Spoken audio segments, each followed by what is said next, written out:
Патиштата на хероите е актуелен проект од кој е дел и нашата земја преку Македонскиот народен театар. Тој е серијал на 12 краткометражни филмови кои што ќе се емитуваат ексклузивно на македонската телевизија секој понеделник. 6 од нив се веќе подготвени, 6 се во подготовка. Дел од нив се снимани и на нашата територија во Македонија. Ќе слушнеме нешто повеќе за ова во разговорот со Нина Николич, која што е режисер при Македонскиот народен театар. Добро утро. Проектот Патиштата на хероите е многу повеќе од овие 12 краткометражни филмови, меѓутоа ние да си го најавиме тоа што ќе оди на македонската телевизија, па сега ќе ни објасните што повеќе опфаќа овој проект на територијата на поранешните југословенски републики и пошироко? И пошироко, да. Практично станува збор за проект кој што е поддржан од Креативна Европа и кој што вклучува 7 партнерски организации од 6 земји покрај регионот, односно Србија, Македонија, Босна и Херцеговина. Во проектот се вклучени и Словенија, Италија и Грција. И практично главната тема на овој проект е екологијата и подигнувањето на свеста во врска со тоа дека секој од нас, како поединец, може со мали акции да придонесе за подобрување на амбиентот во кој што секојдневно живееме. Режисер, колку е тешко или лесно да му се долови на обичниот човек тоа што човекот треба да го знае и треба да го применува? Зависно од тоа колку е силен фокусот и зависно од тоа колку ние нам, режисерите и актерската, авторската екипа, јасно што сакаме да пренесеме, мислам дека не е премногу тешко да се пренесе порака, меѓутоа треба да се обрне внимание таа навистина да допре до поширока публика и да биде инспиративна, и не само инспиративна, туку и поучна, и на тој начин да успее да допре и да придонесе поединецот да интервенира кон правење на определени действија кои што ќе помогнат кон заедничкото добро. Имаме слична професија, треба преку слика и преку збор да му доловиме на човекот нешто што сакаме да му пренесеме. Предпоставувам дека исто како и во новинарството и во филмографијата, филмот треба да го разбере и наједноставниот човек, и оние што се поедуцирани, и оние што се помалку едуцирани. Дали ви е тешко од тој аспект да го создадете ова дело, конкретно за оваа тема?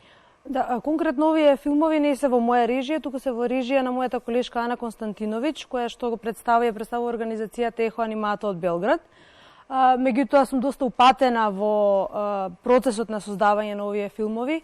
Пред се не е лесно со оглед на тоа што станува збор за документарни филмови, пред се не е лесно да се најдат луѓе кои што ќе бидат протагонисти на овие филмови. Ние сме во потрага по индивидуалци кои што не се глумци, не се професионалци? Не, кои што не се професионалци, практично станува збор за документарни филмови. И овие протагонисти кои што ние ги селектираме и снимаме се всушност луѓе кои што без да имаат било каква заработувачка или личен профит од тоа кое што го прават, организираат или придонесуваат за акции кои што вклучуваат чистење на паркови, депонии, кои што вклучуваат коментирање, анализирање и подигнување на свеста за воздухот кој што го дишаме и така натаму. Така што во таа смисла најтешкиот дел од изработката на овие филмови е всушност пронаоѓањето на протагонистите. Откако тие ќе се пронедат, снимаме дел од нивниот вообичаен живот, нивната биографија, како и она кое што го прават и поради кое што сме одбрале да ги земеме за протагонисти во тие филмови. Постои некаков процес на кастинг или не станува збор за кастинг, добро, не е класичен туку кастинг. Станува збор за анализа на она кое што тие го прават. И анализа на тоа дали тоа е доволно едноставно за да гледачот може да посака во својот живот или во својата индивидуална секојдневна пракса да го применува. Како реагираат оние кои што се избрани? Желни се за соработка? Се случува ли да прекине насред проект да каже не можеме јас повеќе? Не, такво нешто се уште не ни се случило. Во основа тоа се луѓе кои што сакаат да ја пренесат пораката, во таа смисла сакаат да бидат вклучени во вакви креативни активности преку кои што ќе допрат до поширока публика. Со оглед на тоа дека огромна организација стои за овој проект, какви се нивните искуства? Предпоставувам сте комуницирале пред да почне проектот и додека трае проектот, какви се нивните искуства со ефектите од ваков начин на пренесување на пораките? Ефектите се интересни и задоволувачки.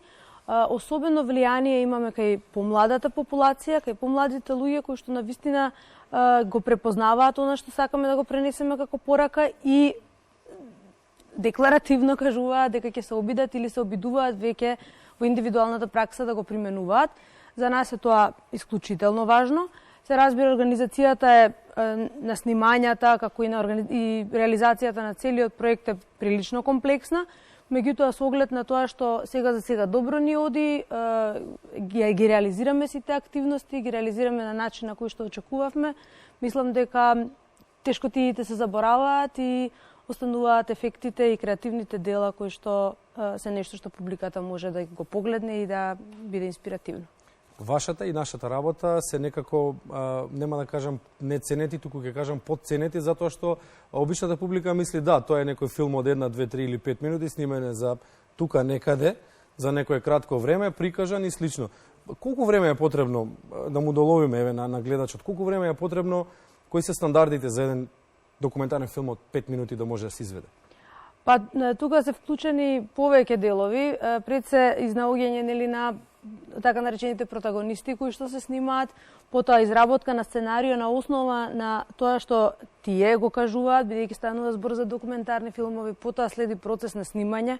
Најчесто тој процес се случува во држави или места кои што се доста оддалечени, значи вклучува патување, вклучува поместување на цела екипа, опрема и така натаму, а по снимањето се разбира следува процесот на монтажа на материјалите. Уште ако нешто не е снимено. Уште нешто ако не е снимено или нешто е заборавено, испуштено или не е добро снимено, тогаш настапуваат други проблеми кои се разбира креативно се решаваат во процесот на монтажа и постпродукција. Висок е притисокот за таа 1 или 2 секунди да се видат во етер, голем е притисокот за оние кои што го подготвуваат тоа.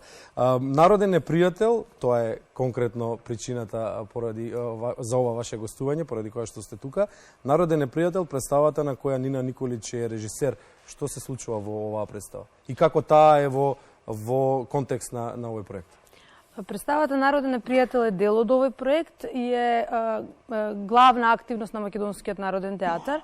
Значи, Македонскиот народен театар, на чело со директорката Симона Угриновска, е лидер на овој проект, практично координатор кој што ги раководи, подпомага сите активности на проектот, што е една доста голема задача и нешто што првпат ни се случува и нам како театар. Представата Народен непријател се работи по текстот Народен непријател на Хенрик Ибсен и станува збор за драма во која се зборува за еден човек кој што сака да го подобри општеството, кој што открива одредени аномалии, кој што индивидуално сака да ги промени. Се разбира, тогаш се соочува со отпорот на заедницата, која наместо да го прогласи за народен пријател, го прогласува за народен непријател. Представата ќе биде изведена премиерно некаде на почетокот на мај на сцената на Македонскиот народен театар. Вклучува актерска екипа од театарот, како и неколку млади и повозрасни гости. Исто така, креативната екипа вклучува партнери кои што доаѓаат и од Грција, Србија, Босна и така натаму. И очекуваме дека во мај ќе можеме тоа да го направиме со оглед на целата ситуација, короната и така натаму. Добро, да се надеваме дека не само пандемијата која што се провлекува последните 2 години, туку и најновите случувања низ Европа, во Украина и слично нема да се одразат многу на животот, дека што побрзо ќе заврши сето тоа. Споменавте, заедницата го прогласува протагонистот за народен непријател наместо за народен пријател. Многу често луѓето кои што имаат капацитет и квалитет, кога ќе кажат нешто што е во контраст со заедницата, која што е еден тврд организам, која што е раководена од многу индивидуи кои што имаат личен интерес, многу е тешко да се смени матрицата на таа заедница. На која било заедница, на која било ниво, микро или макро од човековото живење. Кој е предизвикот ваш како режисер да се обидете тоа да допре таму каде што треба и така како што треба? Тешко ли се или лесно се адаптира меѓународен текст на оваа средина овде каде што живееме? Па, текстот на Ибсен и сите драми на Ибсен се всушност светско културно наследство. Исто како што Чајковски, Чехов и Толстој се светско културно наследство. Кога веќе ја споменавме ситуацијата во Украина, Се разбира, тоа е нешто кое што сега не допира сите нас, нешто што мора да престане и нешто што е над секаква уметност и секакви представи, проекти и така натаму. Се разбира, тоа сакаме да го направиме, да допреме до публиката на начин таа да знае да препознае што е добро, а што лошо, да знае на чија страна да застане, да знае кого да поддржи и да знае во кој момент која е добрата страна на историјата. Нина Николич, многу млада, со многу титули, со многу дипломи. Како се снаоѓа еден млад човек во современото општество? Има ли простор за креација? Има ли простор за да се извади од себе креативното и да му се пренесе на оној за кој што практично режисерот и постои? Апсолутно, инаку не би имало никаква причина да го правиме тоа што го правиме. Се разбира, во овие многу комплексни времиња ние се обидуваме преку нашиот медиум, со наши средства да говориме, да ги кажеме своите ставови. Дипломите се нешто кое што така дошло низ со текот на времето, меѓутоа правењето на каква и да е уметност никако не може да биде претерано помогнато од било какви дипломи. Секој процес е нов, се почнува од нула и ние сме секогаш должни да се преиспитуваме и одново да ги анализираме и сопствените способности и способностите на екипите со кои што работиме и се разбира да стимулираме напредок. Тоа е нешто кое што за мене е најважно и секојдневно се борам тоа да остане така.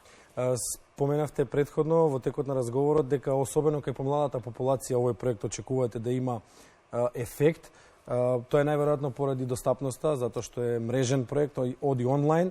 Еве, преку македонската телевизија се надеваме дека ќе допре и до останатиот дел од популацијата, до другите гледачи. Денеска е премиерата на МТВ, на еден од 6 снимени филмови, 12 понеделници од денеска, уште 11, значи ќе ги емитуваме сите 12 филма. Се надеваме дека ќе успееме да ве поддржиме во идејата да го направиме овој општество поубаво.